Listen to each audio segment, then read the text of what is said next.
there's a few things you're going to need. You're going to need your pattern piece. You're going to need a clear ruler is going to be one of your best friends, but at the minimum, you're going to need some kind of straight edge. This boy, and if we look back at our materials list that we had on day 1, and also there is an actual materials list with links. If you go check out files, it's got links to different ways you can purchase them, or at least look at an example. I would strongly recommend that everybody have their own bucket of these because this is all that we have in the shop. And it does recommend that you have your own straight edge as well. The other thing that you are going to want for this, I'm going to be using a Sharpie, but for you guys, one of the things on your materials purchase list is a number 2 pencil so that you have something that is not going to damage your fabric or anything else as you're doing these tracing jobs. The best and most professional way to do it is with a pencil. I'm doing it with a Sharpie so that we have a stronger, thicker, darker line so that it's showing up on video as much as possible. So the first thing we want to do, we're going to take our stabby stabs, we're going to take our metal push pins, and we're going to stab our pattern piece right into the table. The tables are built for this. And this is what's going to keep it from sliding around on you, making sure that your line stays even as possible as you're tracing. This is also the same thing you're going to want to do when you're cutting your actual fabric with your pattern piece. So right now we're just talking about tracing the original pattern, the sloper, onto the paper. Now, I am not doing your sloper. I am not doing the math for you. I'm going to example through the math for this piece, which is something that I was making for myself anyway. So you will still have to go through each of these steps for your pieces. So now that I have this all stabbed down, he's nice and even, the first thing that we're all going to do, regardless of anything else, is we are going to trace around the edges. And it's okay if it gets a little messy, you can go over it with a straight edge later if you need to. But the very first thing you want to do is make sure that the entire pattern piece is traced onto the butcher paper, just as it is, with no changes. Your alteration should happen on the butcher paper once you have the original traced. Right now we're doing the pants. Obviously some of you are doing the skirt, which is going to be the same principle, just a little bit simpler because the shape is a little bit simpler. So I'm just going around my edges. If in doubt, it's okay to get a little bit of a mark onto the pattern by accident. That's not going to hurt anything. We just want to make sure that the outline is neat and clear so we can tell where our lines are. Bum, bum, bum, bum. And you can see I've got a little bubble here on this particular one. That's because of how these two different pieces of paper were taped together, and it's just like that. We just accept. It's just his nature. He can't change what it is. Okay, so now that we have him completely outlined, that's step 1. Step 2, as we talked about for everybody who was here for our fabric cutting day, step 2 is to take your wax paper. This is a red one. There's a lot more in the cabinet over there should you need it, and your little wheelie dude. You're going to lift up a couple of your pins to make sure it's all in the right spot, but not all of them because you don't want this to budge. And you're going to slide your paper with the wax side down, the color side down, towards the butcher paper underneath. And we're going to copy our grain line, which is this line with the little arrows. We talked about grain line in class on a bunch of days. We're going to go ahead and run over the whole thing on that line with the little wheelie dude. What that's going to do is leave that red imprint where the straight of grain is, and that tells us exactly how to mark where our selvage edge, our straight of grain on the actual fabric should go. And for more on that, you should check out this Tuesday's video, which I believe was January 18th video, which is up right now in assignments for your viewing pleasure. Okay, so now that he's marked, we have some math to do. Can we try to get like this area if we can? So there's 2 measurements, well there's 3 measurements. Waist, hip, right, that widest part around the butt that we talked about for measurements day, and then the actual length of the whole piece. So you need to know your waist measurements. And then I'm going to go in, and again, this is for me, I'm doing this for me, and this was a piece that I originally made for me. Move your pins as you need to get them out of the way of your straight edge. But the first thing I would do is go ahead and measure my actual waist line that I have on this pair of pants. It is 14. Great. So I know I'm going to have 2 of these. There's a front and a back piece, and there's 2 cuts of each. So we have 4 pattern pieces total for a pair of pants, 2 front, 2 back, 1 each for each leg. So I know that this is 14, and I happen to know we've talked about how the back of the pants is always going to be larger to accommodate the buttocks, right? So we want to make sure that we know this one's 14. I'm telling you right now the other one's 16 because I just measured it earlier.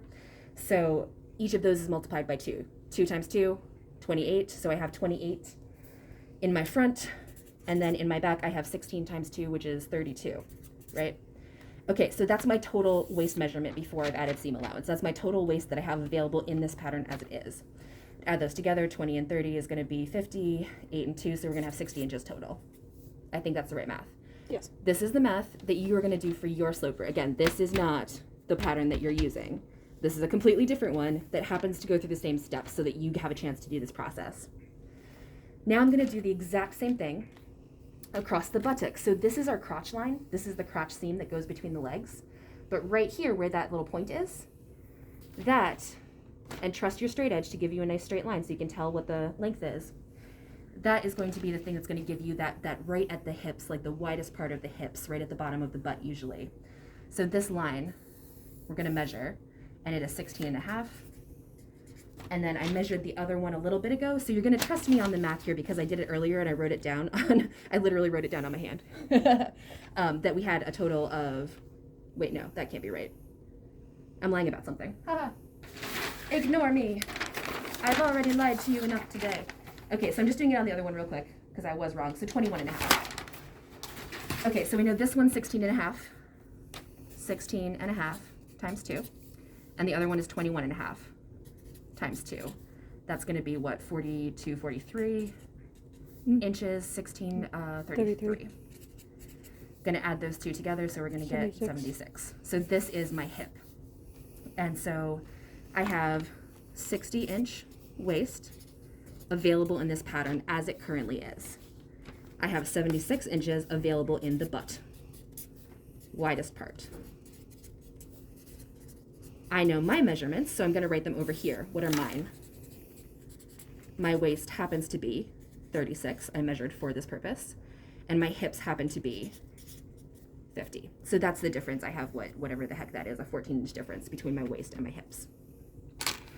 So I need to know that this is going to fit in here, and this is going to fit in here. Clearly, these numbers are bigger, right? We usually want at least an inch of give in most places before we do a fitting. So if this was 37, I would be okay. It would be tight, but I would be okay. If this was 51, 52, I would be okay. Usually we want more movement in the butt if you think about how your butt moves, so I probably would want not exactly this measurement, but I'd be okay. So clearly I have a lot of extra here. That's good. That's what I wanted from this pattern, and that's why it's printed this way and I'm using this size, because I wanted a lot of extra so that I could cinch it tightly and kind of have a balloon effect. Your job is to decide what you want it to look like. Do you want it like a slim fit straight to the body? Do you want it puffed out? And then you're going to be making decisions about how to achieve that based on your measurements. If you want a lot of volume at the waist, you're going to make this waist measurement a lot bigger than your actual measurement. If you want a lot of room in the butt, you're going to be making your butt measurement a lot bigger. That's what I wanted from this. If you don't, if you want it pretty close to the body, you're going to be actually narrowing and making the pattern a smaller scaled size. So let's imagine, because this is actually the size that I wanted it to be, but let's imagine that I was trying to make it smaller because I'm a smaller person or because I wanted it to be a closer fit to my body. So now I'm going to go ahead and I know that I've got 36 to 60 and I've already got that written down. I'm going to lift my pattern so that I just have my outline that I've already traced. I'm going to go back in with my straight edge and I'm going to go along that grain line so it is more clearly marked. You can see the little bits of red, right? We did this in class again on Tuesday, but we're going to look at it again. It's just a kind of faint mark, so we're going to go in with your more distinct tool and your straight edge and make sure that it's nicely clearly marked, and that's going to mark where you follow the straight of grain on your actual piece. You want to have all of those things. So now I know that here we said this was 72, said that this was 60, but mine is 50, and mine is 36. So let's say I wanted the waist to match up to my measurements more closely. Remember, we're gathering with either a drawstring or elastic. You've seen drawstring or elastic pants, so think about how much excess there is there versus isn't.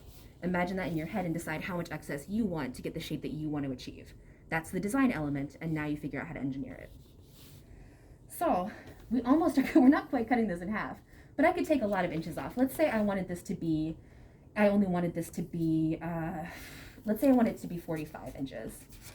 45 and 60 is 15, or 60 minus 45. So I need 15 inches less total. 15 inches less total across 4 pattern pieces, right? 4 total pieces, 2 front, 2 back, 1 for each leg. So I need to split 15 across 4 pattern pieces, and that's how that's gonna help. I know. The skirt is 2, so when you're doing the skirt, you're only doing 2, and you don't have to deal with the crotch measurement as much, but you still need to make sure it fits across the hip. So if I were gonna do this, 15 divided by 4, 4, 8, 12. In this case, because we're doing elastic and drawstrings, you don't have to do it down to the micrometer. We're kind of doing a rough ballpark, and when in doubt, too big, better than too small. You can always alter it. We're doing our fittings next Tuesday. You can always take it in. It's 3.75. 3.75, thank you. 3.75 per piece. Yes. So we know that this is 3.75 because Christine is awesome and just did the math. And now 3.75, do I want to take it all off of one side? Probably not. Probably what I want to do is split this relatively evenly between the 2 sides of each pattern piece. So what I would then do is like 1 and 3/4. That one gets a little bit weird, yeah. Yeah, so it does, again, if it's within a half an inch, if it's even within an inch, depending on how precise you want to be before the fitting, does it matter? Does it not? Decide what's worth your time, right? To me, I'm going to say it's going to be 1.5 inches, because that seems about right to what I'm thinking. So I'm using my clear ruler. Remember we talked about each of these lines gives you a parallel line to allow you to do something in a straight line and see what's underneath and see that you're lined up. So this is 1.5 inches right there. So I'm following that line. This boy.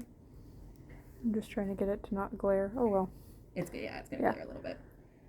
If we have questions about how to use the quilting ruler, it is your best friend. Feel free to ask them, but I can now just create a brand new line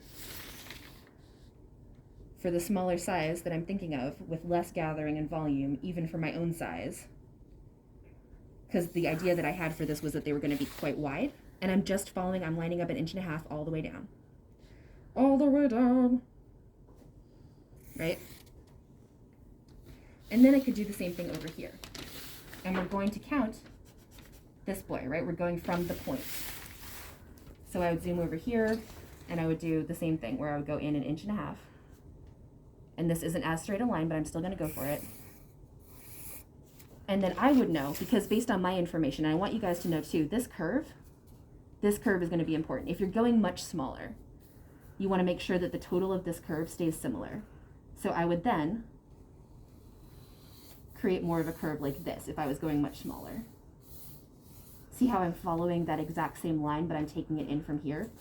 So you can mark 1.5 inches from here, and then from here, create a new curve that has a little bit more of that depth, because we don't love a squinched crotch. Nobody loves those pants. Never ends well for any of us. And then what I would do here, because this isn't a straight line, so I can't do it just with this, I would go ahead and I would mark 1.5 inches at a few points. Boom. All the way down. And I would then create the line that I can cut. And because we decided we were taking 3.75 inches off of each piece, I would now do this to my other leg, my other pattern piece. And then I would go ahead and I would cut along this line that I've just made. So this boy, he don't exist no more. He's gone forever. You would do the exact same thing with the skirt. The only difference with the skirt is that it's all going to be straight lines and you only have 2. So you're only ever dividing by 2 to figure it out instead of by 4. You have 2 pattern pieces instead of 4. The last thing we want to know is our length. So from my waist, because I wanted to wear these pants at my waist, from my waist all the way down is a certain measurement, which I can't remember off the top of my head. So that is 23, should have done this the other way. 23 and 19. 23 and 19, 33, 33. 42. 42. Okay, so this length is 42 on this particular pair. Now I would look at my inseam and my outseam. This is my inseam. The one with the point is my inseam. The straight one is my outseam. I could use either of those measurements, and I should check both of them, to find out. So right now I could look at this and I could say, okay, this is exactly the length of my inseam and outseam. And if I decided it was exactly that number, then I would say, okay, going to add a little bit of extra for the hem, because we always want a little bit of extra. You never know how the fabric's going to behave on you, so you always want a little bit more in the length. If it was shorter, I might do it on purpose. If I was deciding as the designer in this role that I wanted to make shorts, I could shorten it, right? I could pick a spot and shorten it to that point with my straight edge. All I'd have to do to make shorts is decide how far to the knee I wanted them to be, create a new line. The length is easy to play with because you can always cut it off later. So as long as your shape is okay, you want to think about the length, you want to make sure they're not shorter than you want. If anything, go longer than what you want, and you'll be okay for the fitting on Tuesday. You'll be prepped. Okay. Thoughts, questions from the audience? Did anything I say completely make no sense? I think everything made sense. Like, to me, that was... Made sense. It's pretty clear. This curve up here is going to be your tricky part, and that's okay. That is something that we can play with. If in doubt, only if you're in doubt, don't change this curve at all. Leave it. And kind of create, like, I could go from this corner to my 1.5 inch line and make kind of a smooth transition with the ruler, so that I know for sure this is now my line that I'm going over right here that I just made. So it transitions pretty smoothly into the rest of the leg. So I know this can't be too shallow, because we don't want that to climb up into our crotch line. It gets really uncomfortable and it's really awkward. So we want to make sure that this is enough. We could just leave that as it is and just narrow the rest of the leg. We could also say, oh heck, I want to make flared pants. And then I could go from here and actually widen, right? Because this is just styling. This is just, what does the leg look like? Do I want it to look like? Because now we know it fits. So I could just make a much wider leg. I could do the same thing from this side. So you're deciding what you want it to look like, and you're engineering that effect. Your designer and your technician in this case. And I believe in all of you. Then you're going to take this, when it's done, cut it out on your final lines, as we talked about last Tuesday on the 18th. Put it on your fabric. You're going to mark either a 1/2 inch or an inch seam allowance with your little rulers that came in your kit. And then once you are done with that, you're going to do the exact same thing to the other leg or to your other skirt piece. Skirt piece only has 2. One more time. Skirt piece only has 2. You can change length however you want. You can change styling lines however you want. Has to fit you in the waist and in the butt. Everything else is up to you. Have fun. Okay.